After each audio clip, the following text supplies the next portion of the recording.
If you want to access your database in Bluehost, you're in the right place. In this video, I'll show you the exact steps to get into phpMyAdmin and view your website's database the easy way. This is really useful if you need to check tables, inspect data, troubleshoot a site, or work on a WordPress database. And if this tutorial helps you out, go ahead and hit that like button and subscribe for more simple website tutorials just like this.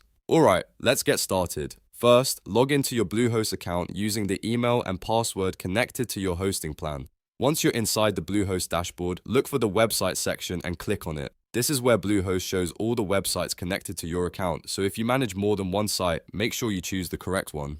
Next, find the website whose database you want to access. Take a moment here to confirm you're on the right site, especially if you have multiple domains or multiple WordPress installations. After you've found the correct website, click Manage Site. This opens the main control panel for that specific website. Now you'll land on the overview page. On this page, look for the phpMyAdmin option and click it. phpMyAdmin is the tool Bluehost uses to let you view and manage your database directly. When you click it, Bluehost will open phpMyAdmin in a new tab, so give it a second to load. Once phpMyAdmin opens, you'll see the database interface. On the left side, you'll find a list of database names. Click the database name you want to open. If you're working with WordPress, this is usually the database connected to your website installation. After you click the database name, phpMyAdmin will display the tables inside that database. From here, you can browse the tables and data stored in your site's database. You'll be able to see different records, inspect settings, and review content depending on what you need. Just remember to be careful when making changes because database edits can affect how your website works.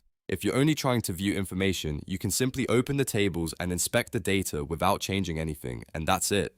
You now know how to access a database in Bluehost using phpMyAdmin.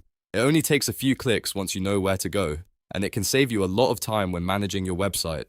If this video helped, please like, subscribe, and turn on notifications so you don't miss the next tutorial. Thanks for watching, and I'll see you in the next one.